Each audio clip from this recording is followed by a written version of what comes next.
नमस्कार मित्रांनो, ठरलं तर मग या मालिकेच्या आजच्या भागात आता डॉक्टर सांगतात की मधुभाऊ हे लवकरात लवकर कोमातून बाहेर सुद्धा येऊ शकतात। त्यामुळे सगळेजण खुश होतात आणि मग त्यानंतर डॉक्टर हे तेथून निघून जातात। तर प्रताप आता सायलीला म्हणतो, सायली पाहिलं ना, मधुभाऊ कधी सुद्धा शुद्धीवर येतील आणि आपल्यासारखे हिंडू फिरू लागतील, तुला कळणार सुद्धा नाही। तेव्हा अर्जुन म्हणतो, हो डॅड, बरोबर आहे।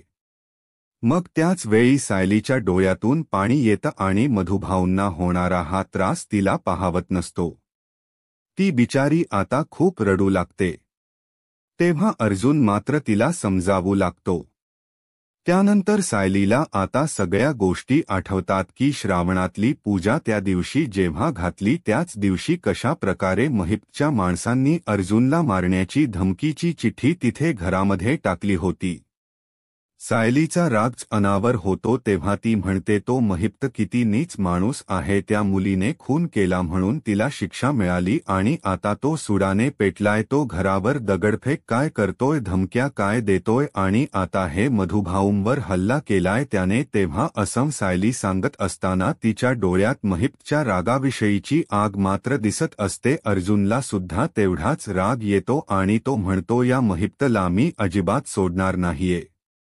मी पोलीस कंप्लेंट केली आहे त्याच्या अगेन्स्ट। आता लवकरात लवकर पोलीस इन्व्हेस्टिगेशन करतीलच। त्यावरती सायली म्हणते, पोलिसांना ना त्यांचं कर्तव्य करू द्यात, पण आता मी माझं कर्तव्य करते। तेव्हा अर्जुनला कळत नाही नक्की सायलीच्या डोक्यात काय चाललंय। तेव्हा सायली आता आपले अश्रू पुसते आणि तडक दुसरीकडे जायला निघते। अर्जुन आणि प्रताप दोघेही घाबरतात आणि सायली कुठे चाललीस असं विचारतात। तेव्हा प्रताप म्हणतो, अर्जुन जा रे, तिच्या पाठीमाग ती रागाच्या भरात कुठेही जाऊ शकते। तर दुसरीकडे महिप्त हा दारू पिऊन अगदी फुल झालेला असतो, पूर्णपणे नशेत असतो आणि त्याला आता आनंद होतो की नागराज शेठने एवढं मोठं काम केलं, मधुभाऊचा गेम्स करून टाकला। त्यामुळे तो म्हणतो, नागराज शेठला ना तो सगळ्यात मोठा पुरस्कार दिला पाहिजे, तो सगळ्यात मोठा नाही का, कोणता तर जीवन गौरव पुरस्कार दिला पाहिजे, कारण त्याने काम भारी केले। मग नागराज शेठ जिंदाबाद, नागराज शेठ जिंदाबाद अशा तो काहीतरी घोषणा देत असतो आणि आपली दारूची बॉटल घेऊन दुसरीकडे जात अगदी पुन्हा एकदा तो दारू पिऊ लागतो। त्यानंतर त्याचं लक्ष समोर मेन दाराकडे जात तर सायली आता दरवाजा उघडून आतमध्ये येते, पण आता तिथे महिप्तला नशेमध्ये काही समजत नसतं की नक्की कोण आलंय, म्हणून तो आता अशी डोळे मोठे मोठे करून पाहू लागतो। तेव्हा त्याला आता समजतं की इथे तर सायली आली आहे। मग तो सायलीकडे पाहतच राहतो तर सायली सुद्धा खूप चिडलेली असते आणि त्याच्याकडे तेवढ्याच रागात बघत असते। मग आता तो म्हणतो, सायली वहिनी तुम्ही तर इथे, पण या टाईमाला माझ्या घरात काय काम आहे। पण नाही सायली वहिनी या टाईमाला कशा येऊ शकतात इथे, नाही महिप्तराव तुम्हाला झालीये, जरा झालीये, जास्तच झाली असं तो बरत असतो। मग तेवढ्यात अर्जुन देखील आता तेथे तिच्या पाठोपा आलेला असतो। त्यानंतर महिप्त एकटाच म्हणतो की नका पिऊ आता महिप्त शेठ, नका पिऊ, जास्त झालीये। मग अर्जुन आल्याबरोबर महिप्त हा त्याच्याकडे अगदी डोळे मोठे करून पाहत असतो। तो नशेतही म्हणतो की अर्जुन सुभेदार साहेब, तुम्ही म्हणजेच तुम्ही दोघे खरं आले, कारण आता महिप्तला खूपच नशा चढलेली असते, त्याला काहीही सुचत नसतं समोर कोण आहे आणि कोण नाही। सायली व अर्जुन खरंच आले आहेत यावर त्याचा विश्वास असंच बसत नाही। त्यावेळी आता दारूची बॉटल तेथे ठेवत महिप्त घाईघाईतच पुढे येतो आणि म्हणतो, सुभेदार साहेब, अहो असं काय केलं तुम्ही, यायच्या अगोदर मला एक फोन तरी करायचा ना, अहो तो फोन का नाही केला तुम्ही, सगळं काही विचित्र झालं ना सगळं आता, म्हणजेच बाई माणसाच्या समोर मी अजिबात व्यसन नाही करत, मी एकदम हंटलमन माणूस आहे। खरं तर त्याला जेंटलमन म्हणायचं असतं, परंतु आता नशेत तो आपला विचित्र सारखा बडबडू लागतो। त्यानंतर आता तो अगदी विनंतीच करतो, हात जोडतो आणि म्हणतो, वहिनी तुम्हाला दारू दिसलीच नाही असं समजा, तुम्ही थोडा वेळ बसा ना, बसा तुम्ही, बसा तुम्ही, काय घेणार, ज्यूस घेणार की नारळ पाणी वगैरे काही घेणार। तेव्हा सायली आता रागाच्या भरातच म्हणते, हे बघ महिप्त, तुझी नशा उतरली असेल तर तेवढं सांग, कारण मी जे बोलणार आहे ना त्याने फक्त तुझी नशाच नाही तर अगदी शुद्धही जाणार आहे. तेव्हा महिप्त आता नशेतच विचारतो, काय डायरेक्ट अरे तुरे म्हणताय तुम्ही? सायली वहिनी. तेव्हा सायली अजूनच रागात हातवारी करून त्याला म्हणते की अहो जाव कराव ना, एवढी लायकीच नाहीये रे महिप्त तुझी. गटारातल्या किड्यांपेक्षा अगदी खालच्या दर्जाचा आहेस तू, आणि आता तू त्यांच्यासारखीच वळवळ करायला लागलास का? आणि आमचं सुख तुला बघवत नाहीये? विष कालवायला निघाला आहेस का तू? त्यामध्ये त्यावेळी महिप्त म्हणतो, अहो काय तुम्ही तोंडाला येईल ते बोलताय? अहो वहिनी, तुम्हाला सुद्धा तुमच्या नव्यासारखी सवय लागली की काय? अगदी नुसते आपले खोटे नाटे आरोप करण्याची. तेव्हा सायली म्हणते, अरे तू काय काय केलंय ना याची यादी तर मी वाचणारच नाहीये, कारण ती ना खरंच खूप मोठी आहे. पण आता तुझी मजल इथपर्यंत गेली की तू आता माझ्या वडिलांवर, माझ्या मधुभाऊंवर हल्ला सुद्धा केलास. तेव्हा आता महिप्त म्हणतो, ओ अरे बापरे, मधुभाऊंवर हल्ला झाला ला का केला? कोणी केला? मग आता आहेत मधुभाऊ की गेलेवर? अहो नाही म्हणजे अंत यविधी झाला की घेऊन गेलेत त्यांना. काय आहे ना, मला दर्शनासाठी येता आलं असतं ना त्यांचा शेवटच्या, असं म्हटल्याबरोबरच आता सायली अर्जुनला अजूनच राग येतो. तर सायली म्हणते, अरे महिप्त, तुझ्या दुर्दैवाने नाते अजूनही जिवंत आहेत आणि कोमात आहेत. लवकरात लवकर कोमातून बाहेर सुद्धा येतील. पण आता लक्षात ठेव महिप्त, तू पुन्हा जर माझ्या घरच्यांच्या वाट्याला गेलास ना तर तो तुझ्या स्वातंत्र्याचा शेवटचा दिवस असेल. महिप्त, तू आयुष्यभर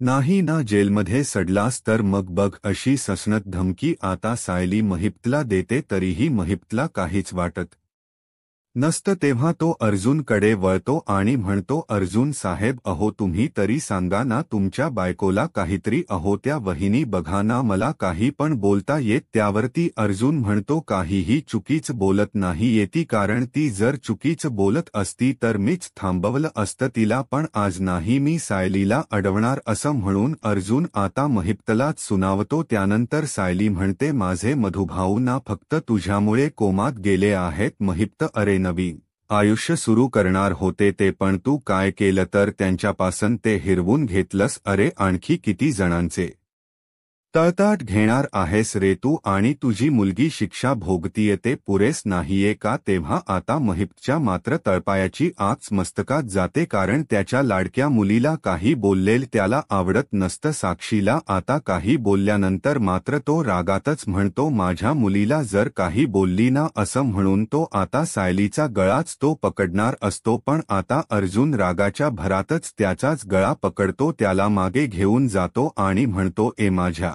बायकोला हात लावायचा नाही महिप्त. असं म्हणून तो आता रागाच्या भरात महिप्तला बाजूलाच ढकलून देतो. तेव्हा सायली रागातच आता महिप्तकडे बघत असते. तेव्हा महिप्त नशेतही अर्जुनला धमकी देत म्हणतो, अर्जुन सुभेदार, अहो अर्जुन सुभेदार, तुम्हाला हे महागात पडणार आहे, खूप महागात. अहो तुम्ही माझ्या घरात येऊन माझीच कॉलर धरली आणि तुझी बायको मला काय बोलली तर किडा बोलली. लय म्हणजे लय महागात पडणार. अशी सत असतो, प्रत्येक वाक्यातून धमकी देत येत असतो. आणि माझ्या मुलीला तुमच्यामुळे जेल झालीय आणि शिक्षा झालीय, त्यामुळे ती तिकडे आहे आणि माझ्याच घरात येऊन तुम्ही मलाच बोलताय, माझ्याशीच नडताय. तुम्हाला जिवंत राहायचं ना अर्जुन सुभेदार? अशी तो समोरासमोर अर्जुनलाच मारण्याची आता धमकी देत असतो. ते पाहून सायली मात्र चवताळते. महिप्त समोर येऊन उभी राहते आणि म्हणते, हे बघ महिप्त, यांच्यापर्यंत पोहोचण्यासाठी अगोदर माझा सामना करावा लागेल. महिप्त, अरे अरे, तुझी मुलगी ना फक्त तिच्या कर्माची फळ भोगतीये आणि याला जबाबदार ना फक्त आणि फक्त तू व तुझी मुलगी आहे. लक्षात ठेव, कारण ॲडव्होकेट अर्जुन सुभेदार यांनी फक्त न्याय केला आहे, पण त्यांच्या वाटेला जरी गेलास ना तर त्यांची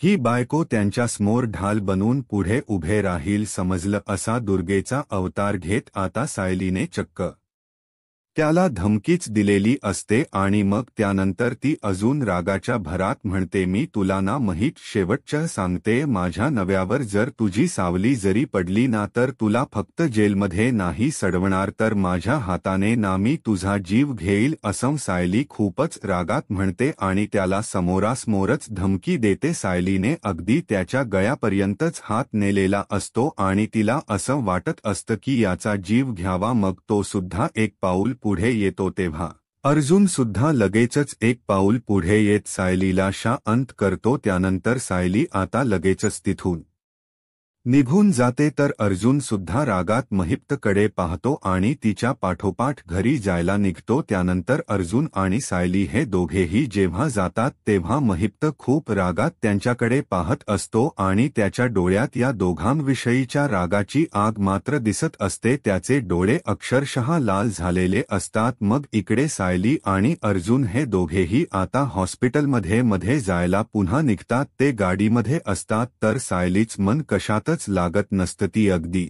शांत असते. तेव्हा अर्जुन सुद्धा तिच्याबरोबर काही बोलत नाही कारण तिला एकांताची गरज असते. म्हणून थोडं पुढे गेल्यानंतर आता एक चहाची टपरी असते. तेथे अर्जुन आता गाडी थांबवतो. मग तो आता सायलीला चहा घेत असतो. तर इकडे सायलीला अजूनही वात्सल्य आश्रमातील दिवस आठवतात की कशा प्रकारे जेव्हा वात्सल्य आश्रम आम्हाला केस लढल्यानंतर पुन्हा मिळाला तेव्हा मधुभाऊ मूल त्याचबरोबर कुसुमताई आमच्या घरातील सगळेजण किती खुश होते. त्या सगळ्यांच्या चेहऱ्यावरचा आनंद सायलीला सततच आठवत असतो आणि त्यामुळे आता तिला खूप दुःख होत असतं कारण मधुभाऊंची ही अवस्था करणाऱ्या महिप्तचा तिला राग आलेला असतो. त्याचबरोबर आपल्या मधुभाऊंच्या आयुष्यात आनंद आला आणि आता हे काय होऊन बसलं असं तिला आता सत्य वाटत असतं आणि त्यामुळे ती अगदी उदास तेथे बसते. त्यानंतर अर्जुन तेथे येतो आणि म्हणतो तुझ्या आवडीचा स्पेशल अद्रकवाला चाय. तेव्हा सायली त्याच्याकडे पाहते आणि म्हणते नको आहे मला चहा. अहो मला खरंच काही खावसं प्यावसं वाटतच नाहीये. त्यावेळी अर्जुन म्हणतो अगं थोडासा चहा तरी घे. मग सायली चहाचा कप हातात घेते खरं पण आता म्हणते की नको माझ्या घशाच्या खाली खरंच काही उतरणार नाही असं म्हणून ती चहाचा कप तेथेच ठेवते आणि गाडीतून खाली उतरून बाहेर येते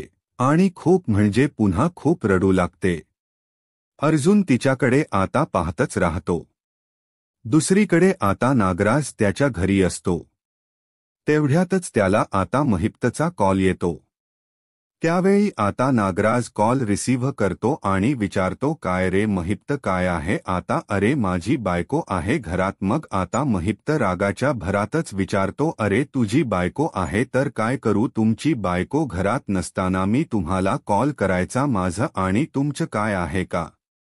कारण अगोदरच माझ्या इज्जतीचा ना आता खूप भाजीपाला झाला आहे. त्यात माझं डोकं खराब नाही करायचा हा मी आत्ताच सांगतोय. नागराज विचारतो पण काय झाले काय. अरे महिप्त. तेव्हा महिप्त रागातच म्हणतो तो अर्जुन सुभेदार आणि त्याची बायको आली होती इकडे घरी. अरे चाकभर पोरगी ती फूक मारली तर उडून जाईन पण मला धमकी देऊन गेली ती मला जर माझ्या घरातल्या माणसांना काही झालं तर ती माझा मुर्दा पाडणार आहे म्हणून. तेव्हा नागराज विचारतो पण का ती आली होती का धमकी दिली मधुकर पाटलाचा मर्डर केल्यामुळेच का. तेव्हा महिप्त रागातच म्हणतो कसला मर्डर. अहो तुम्ही तर हाफ मर्डर करण्याच्या लायकीचे सुद्धा नाही आहात. नागराज शेठ अहो तो ना कोमात आहे. कोमात आणि जिवंत आहे समजलं. अहो तो तिकडे आता उठला ना तर आपली इकडे 113% तिरडी उठणारच हे तुम्ही लक्षात ठेवा. त्यावरती नागराज म्हणतो हे कसम शक्य आहे हे कसम शक्य आहे असं म्हणून तो खूप घाबरतो कारण मधुभाऊ जिवंत आहेत हे जेव्हा त्याला समजतं तेव्हा त्याला वाटतं की आता आपण 100% अडकणार. मग तरीही नागराज म्हणतो अरे मी त्याला उडवलं होतं असं कसं होईल सांग ब्रर. त्याच वेळी आता सुमनही तेथे येते आणि तिला सुद्धा नागराजच बोलणं ऐकून धक्का बसतो. तेव्हा ती विचारते काय उडवलं म्हणजे. मग आता नागराजला समजतं की सुमन तर पाठीमागे उभी आहे. तेव्हा तो आता खूप घाबरतो आणि अक्षरशः घामाघूम होतो की सगळीने ऐकलं की काय. तेव्हा महिप्त सुद्धा दुसरीकडे जरा घाबरतोच आणि लगेच फोन ठेवतो. तर इकडे नागराजची मात्र वाट लागलेली असते. तर दुसरीकडे आता अर्जुन हा गाडीतून खाली उतरतो आणि सायली जवळ जातो. तेव्हा सायली मात्र आता खूप रडत असते. अर्जुन म्हणतो रडू नकोस तर सायली पटकन आता अर्जुनला मिठी मारते आणि मधुभाऊंची आठवण आल्यामुळे आपली रडत असते तर अर्जुन आपल्या परीने तिला पुन्हा समजवण्याचा प्रयत्न करतो. मग आता तो म्हणतो रडून घे, तू रडून घे, कारण तू जर रडलीस ना तर खरंच तुला बरं वाटेल. मग सायली खरोखरच खूप म्हणजे खूप रडू लागते. तर अर्जुन तिला तिथे टपरी जवळ घेऊन जातो आणि तिथे बसायला सांगतो. त्यानंतर आता अर्जुन सुद्धा तिथे चहाचा कप घेऊन येतो आणि तिला चहा प्यायला सांगतो आणि स्वतःही तिच्याबरोबर थोडा चहा घेत असतो. मग सायलीला चहा पिल्यामुळे थोडसं बरं वाटतं तर अर्जुन तिच्याकडे आता पाहतच राहतो. दुसरीकडे नागराजला वाटतं सुमनने आता सगळं ऐकलंय म्हणून तो अगदी घाबरलेलाच असतो. सुमन आता अक्षरशः त्याच्या अंगावर धावूनच जाते आणि विचारते, काय हो तुम्ही कुणाला उडवलं? आणि उडवलं म्हणजे मारलं ना हो? नक्की कुणाला तुम्ही मारलं, कुणाला उडवलं? असं जेव्हा ती सत्य विचारत असते तेव्हा नागराज तिच्या तोंडाच दाबतो आणि म्हणतो, अगं गप्प बस, किती बोलशील किती बोलशील? अगं तू बोलायची थांबलीस तर सुचेल ना मला काहीतरी. तेव्हा आता लगेचच ती विचारते, अहो खरं बोलायला सुचायला का लागतंय? म्हणजे तुम्ही आता माझ्याशी खोट बोलणार आहात का? असे अनेक प्रश्न ती आता विचारू लागते. तेव्हा नागराजला कळत नाही हिला काय सांगावं आता. काय बोलू आता हिच्याबरोबर? मग आता तो तिलाच वेड्यात काढू लागतो आणि म्हणतो, अगं बाई ते जरा मित्राच्या संदर्भात होतं, उडवलं वगैरे म्हटलेलो. त्यावेळी सुमन विचारते, म्हणजे तुम्ही तुमच्या मित्राला मारलत का? तेव्हा तो आता विचारतोय, बाई तुझं डोक बिक फिरलंय का? सुमन तू काय बोलतेस? तुला कळतं का जरा? अगं बाई आम्ही मित्र सगळे एकत्र भेटून पार्टी करणार होतो, त्याची फ्रेंड लिस्ट आहे की नाही ते माझ्याकडे सगळं काम होतं बाई. तर एकजण म्हटला की मला नाही जमत पार्टीला यायला, तर मी माझ्या फ्रेंड लिस्ट मधून त्याला असं उडवलं, म्हणजे त्याचं नाव काढून टाकलं असं मी बोलत होतो. तर या दुसऱ्या मित्राचा फोन आला की अरे तो येणार आहे, तू कसं काय उडवलं त्याला आपल्या लिस्ट मधून? आणि आमचं ना तेच बोलणं सुरू होतं. तेव्हा आता खोट तो सगळं काही सुमनला सांगतो आणि मग सुमन डोक्यालाच हात लावते आणि म्हणते, अरे देवा असं आहे वय? तेव्हा तो म्हणतो, हो असंच आहे. मग आता सुमन डोक्याला हात लावते आणि म्हणते, मी वेळी काहीतरी आपली भलतच समजले अहो. तरीही म्हटलं मनात मी, साधा तुम्ही डास सुद्धा नाही मारला आजपर्यंत कधी, आणि माणसाला कसं काय मारणार? नागराज म्हणतो, हो बरोबर आहे ना, कसं काय मारणार मी? असं भोळ्या सुमनला तो एका क्षणातच अगदी फसवतो आणि खोट बोलतो. तेव्हा ती म्हणते, अहो मधुभाऊंच समजलं ना मला, ते कोमात वगैरे आहेत त्यामुळे असं काहीतरी माझ्या मनात आलं असेल. पण अरे देवा गॅस ना चालू आहे दुधाखालचा, मी आलेच हा, असं म्हणून सुमन तेथून जाते. त्यावेळी नागराज मनातच विचार करतो की तो म्हातारा मेला असताना तर बरं झालं असतं. आता तो कोमातून उठल्यानंतर सगळ्यांना सांगत सुटेल की सायलीच तन्वी आहे, सायलीच तन्वी आहे, आणि त्याला अजून एक सत्य समजलं असेल की त्याला तर मीच भोसकलाय, मग तर माझी वाट लागणार असं म्हणून नागराज अजूनच घाबरतो. दुसरीकडे सायली अर्जुन मस्तपैकी गरमागरम चहा पितात. तेव्हा अर्जुन म्हणतो, गुड आता ना आपल्याला अगदी जास्त एनर्जी येणार, म्हणजे पुन्हा महिपच्या घरी जाऊन तू त्याला अगदी 4 शब्द पुन्हा ऐकवू सुद्धा शकतेस. असं म्हणून तो तिच्याकडे पाहून हसतो आणि म्हणतो, खरंच आज सायली 2 ओ बघायला मला खरंच खूप म्हणजे खूप छान वाटलं, कारण महिप्तचा चेहरा तू पाहिला असेल ना? अगं किती घाबरला होता तो, पण मी सुद्धा घाबरलो हा, कारण आपण दोघेच रूममध्ये असताना जर तू मला म्हणाली ना की हे बघ तू शांत बस, नाही तर तुझा जीव घेईल हा, मी अशी ॲक्शन जेव हा अर्जुन करून दाखवतो. तेव्हा सायली मात्र त्याच्याकडे पाहतच राहते. तर मग मी काय करायचं? तर सायली एकदम गप्प राहते. अगदी सायली सारखंच बोलत असतो. तो म्हणतो, पण गंमत केली हा मी, पण तुला माहिती आहे सायली मला ना दरवेळी अगदी तुझी नवीनच रूप दिसतात, कारण महिपच्या धमकीला घाबरून स्वतःच्या पदराने मला बांधून ठेवणारी सायली आणि त्याच महिपला स्वतःच्या नव्यासाठी चॅलेंज देणारी सायली, या दोन्हीही कम्प्लिटली अगदी वेगवेगळ्या होत्या पण खूप छान होत्या खरंच, असं म्हणून तो तिचं कौतुकच करतो. नकळतपणे सायलीच्या यावरही हसू येतं. मग आता तो विचारतो, तो त्या महिप्तचा चेहरा बघितला का? कसा झाला होता? अगदी काळा निळा आणि कसा गप्प बसला होता, एकदम शांत. सायली सांगते, मधुभाऊंसाठी आणि तुमच्यासाठी मी अगदी कुणाचाही सामना करू शकते, कारण त्या यमराजाला सुद्धा मी तुमच्या आसपास अजिबात फिरकू देणार नाही. आणि तो महिप्त तरी कोण आहे? असं म्हणून सायली अगदी महिप्तच नाव घेत असताना सुद्धा सायलीच्या चेहऱ्यावर त्याच्या विषयीचा राग हा दिसत असतो. अर्जुन म्हणतो, सायली अगं तू अजिबातच मधुभाऊंच टेन्शन घेऊ नकोस, कारण डॅड आहे ना, ते यूएसच्या डॉक्टरांशी सुद्धा बोलतायत. आता तू बघच, मधुभाऊंच्या पाठीशी डॉक्टरांची टीम्स उभी करणार आहेत डॅड, आणि त्यांना खरंच काही होणार सुद्धा नाहीये. त्यावरती सायली म्हणते, अहो पण मला काळजी तर वाटणारच ना मधुभाऊंची, कारण ते माझे वडील आहेत आणि तेच तर माझे पालक आहेत. माझे वडील आहेत, नाही तर माझे खरे आईबाबा कुठे आहेत आणि ते जिवंत आहेत की नाही हे तरी मला कुठे माहीत आहे हो. तेव्हा अर्जुनला अद्वैतच बोलणं क्षणातच आठवू लागतं की अद्वैत मला कालच म्हणालाय की सायलीचे आईबाबा हे जिवंत आहेत असं मधुभाऊंनी सांगितले, आणि मधुभाऊंनी सुद्धा अर्जुनला हीच गोष्ट सांगितल्याचं त्याला आठवत असतं की सायलीचे आईबाबा हे जिवंत आहेत, परंतु कोण आहेत ना हे अर्जुनला अजून माहीत नसतं. तेव्हा अर्जुनला हे सगळं आठवल्यानंतर तो तिला म्हणतो, अगं असं का बोलतीयेस, तुझे आईबाबा तर जिवंत. मग सायली धक्क्यानेच अर्जुनकडे पाहते. म्हणजे तिला आता विचारून घ्यायचं असतं की तुम्ही असं बोलताय म्हणजे कुठे आहेत माझे आईबाबा? पण तो आता लगेचच म्हणतो की अगं तसं नाही, पण जिवंत असतील असं मला वाटतं. तेव्हा सायली म्हणते, मला ना फक्त माझे मधुभाऊ माझ्याजवळ असायला हवेत, बाकी काहीही नको. असं म्हणून ती अगदी शांत होते. तर अर्जुनही पुढे तिला काही सांगत नाही. तर आता मित्रांनो, पुढील भागामध्ये आता इन्स्पेक्टर सावंत हे सगळी चौकशी करण्यासाठी हॉस्पिटलमध्येच आलेले असतात. तेव्हा अर्जुन सायली त्यांना आता सांगू लागतात की कशाप्रकारे हल्ला झालाय. म्हणजे त्यांना जेवढं माहीत असतं तेवढं. सायली म्हणते, आमचा दुसरा कुणावरच संशय नाहीये. संशय आहे ना तो फक्त आणि फक्त महिप्त आहे, कारण आमच्या रागापोटी तो एवढा चवताळून उठलाय ना, तो आमच्या घरातील कोणाला काही सुद्धा करू शकतो. तेव्हा ॲडव्होकेट सावंत हे सगळं ऐकतात. त्यानंतर आता नागराज सुद्धा तिथे येऊन सगळं काही ऐकत असतो. सर्वांचा डोळा चुकवून तो आता लगेचच मधुभाऊंकडे जातो. तर आता मधुभाऊंचा ऑक्सिजन आता या भामट्या नागराजने काढलेला असतो. तर सायली मधुभाऊंना भेटण्यासाठी तिकडे झालेलीच असते. तेव्हा ती जरा लांबूनच तिथे नागराजला पाहते आणि तिला अचानक असा धक्का बसतो. आता पुढे काय होईल हे पाहायला आत्ताच माझा महाराष्ट्र या यूट्यूब चॅनलला सबस्क्राईब करा. धन्यवाद.